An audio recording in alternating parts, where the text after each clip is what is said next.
In my humble opinion, a part of being an extra and epic cool gamer that I find extremely important and crucial is collecting. More specifically, buying copious amounts of merchandise and memorabilia until they explode.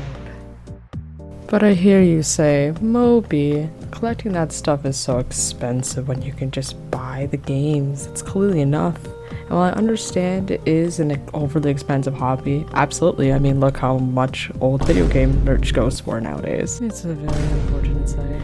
But for me, I feel like owning the stuff to go along with the games I buy is really special, and I'm here to show you how bad my addiction has become over the last few years.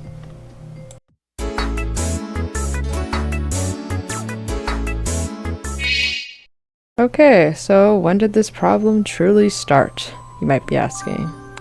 I'm pretty sure this addiction all started because of my older brother, since as a child I would observe my brother playing his GameCube all the time, and that's when I got the first look at my first obsession, which was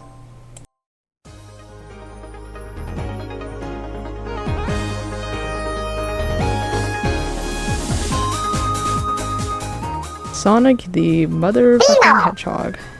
This was the breaking point. He's the one who started it all.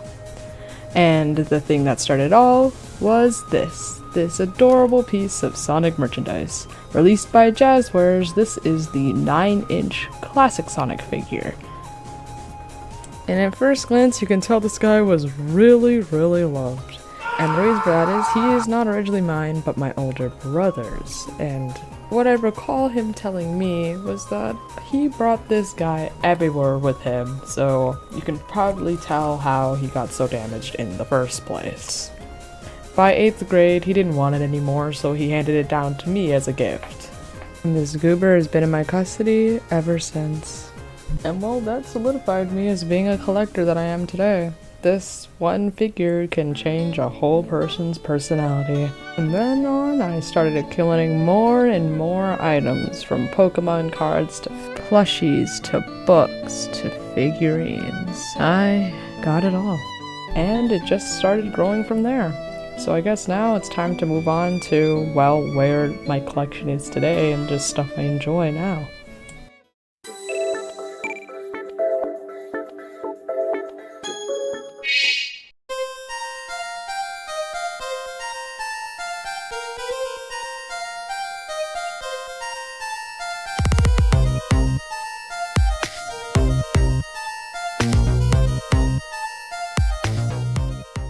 It's been 10 years now since I have started collecting, and over time I clearly branched out to other franchises, as you can see with the footage I've shown thus far. And well, now it's good as time as any to show the stuff that I really enjoy collecting now and split them up into categories. Starting with plushies. I love collecting these guys a whole lot, and in my opinion, I have way too much of them, but honestly, I find how huggable and adorable they are. Big plus, they're also the easiest to collect since they're the most accessible to buy, and because they're in every store on the dang planet, and the most vastly produced merchandise ever. But I'm going on a tangent here. My favorite from my entire horde of plushies is my Swoobat, hands down, from the Sitting Cuties line. This little guy is very special to me. For one, Swoobat is my absolute favorite Pokemon, and just having merch of him is awesome, since he has barely any.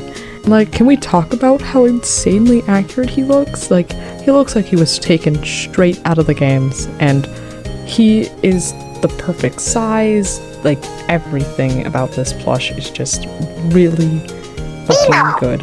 I can gush about this plush forever, and what makes it even better, this was a birthday gift given to me from my best friend, and, like, I can't thank them enough for it.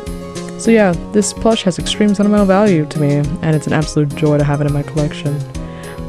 A close second, I guess, would be my Dry Bones from Slane, since he's just really well made and extremely accurate to what he looks like in the games. Figurines, another staple in most people's collections, and easily some of the coolest things ever made. Like, I'm not ashamed to admit that I get giddy in the toy aisle seeing the newly released figure from my favorite gaming IPs. And honestly, I'd rather waste $10 on the new Sonic Jax figure than spending $100 on a new pair of shoes that people my age apparently spend money on. While putting that aside, I honestly can't pick a favorite out of the abundance of figures I own, simply on the fact that they're all just really cool. So instead, I will just list the ones I really like in a quick fashion. Alright, let's begin. 3, 2, 1, go! Tyranitar and Typhlosion figures by Jazzwares. Sonic and Tails collectible figures by Jax. Deep Cut Amiibos. Movie Bowser figure by Jax. Sonic and Tails figures by Jazzwares. Sonic Prime Shadow by Jax. Pikmin Terrariums. Shark Corral, I can't pronounce it. Kirby and Wispywood Big Chin figures. Luigi's Mansion statue by First Floor. And finally my Sonic Mania Genesis Sonic statue. There are so many others I could have listed and could have named, but those are like the main ones, or like my biggest magnum opuses I have in my collection. With the amount of detail I have, the accuracy, and just everything. And now it's time to move on to the next and final section of this part of the video. Consoles, games, books, and bags. I smashed all of these into one topic since I don't want to make this video longer than it has to be. With that being said, let's get the niche stuff out of the way. That being backpacks and books. I think these are some of the things that people tend to really not care about and are kind of sought after when it comes to video game media. But honestly, I think these are equally as fun to collect, especially since you get something out of them, that being storage for your things and new knowledge or lore about the game you're playing. My faves out of these are definitely my Bowser backpack and Sonic Messenger bag in the backpack category.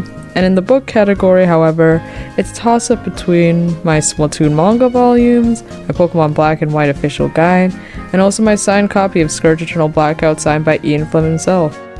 As we move on away from books and bags, it's time to get to the more crucial part of this section. The big ones, consoles and games. And yeah, I don't even need to explain how important consoles and the games are to video game merch collecting as a whole. They're the sole reason you are collecting the merch that you are in the first place. My favorite out of all the consoles I've collected is 100% my Pokemon XD Gale of Darkness GameCube, which was a very thoughtful gift from my older brother. And it's just surreal to have it. I don't even have the game that coincides with it, but it's like $200, so... Just having a special version of a console that I loved so much as a kid is really amazing. Plus, Platinum GameCubes rule. As for games, however, it's honestly hard to really pick a favorite. I love all my games equally, but if we're talking about what the game contains, however, it's easily my complete in-box copies of Adventure 1 and 2, which was another generous gift by my older brother. Sonic Adventure 1 and 2 are some of my favorite video games of all time, and finally having it with everything it contains is a huge bonus for me, since I'm a sucker for video game manuals, so just being able to read everything the game contains in a tiny little book is just fun for me. Alrighty, and with that, that is all my favorite things I like to collect summed up. So now, I believe it's time to wrap things up.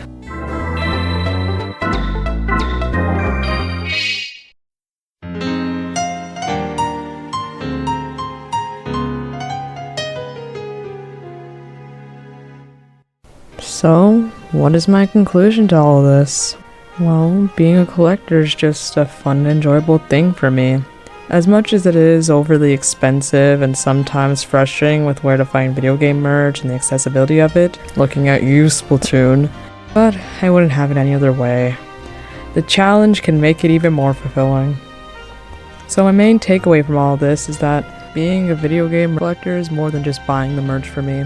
It also heals my very soul, and it keeps me happy.